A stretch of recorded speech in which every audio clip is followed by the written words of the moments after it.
আর আল্লাহ কখনোই চায় না বান্দাকে জাহান্নামে দিবে। আল্লাহ তার এই মহিমান্বিত জান্নাতে দেওয়ার জন্য আমার আল্লাহ বান্দাকে বিভিন্ন ভাবে বান্দার মাঝে আল্লাহ তার বাণীগুলি ছড়িয়ে দিয়েছেন।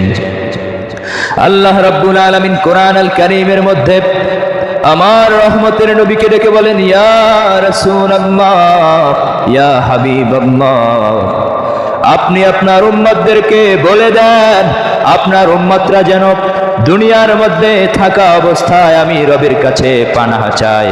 আমি আমার বান্দাদেরকে কোরআন কারিমে দোয়া শিক্ষা দিয়ে দিয়েছি। রব্বানা আতিনা ফিদ দুনিয়া হাসানাতাও ওয়া ফিল আখিরাহ হাসানাতাও ওয়া কিনা আযাবান নার। আমার আল্লাহ রাব্বুল আলামিন বান্দাদেরকে দোয়া শিক্ষা দিয়েছেন।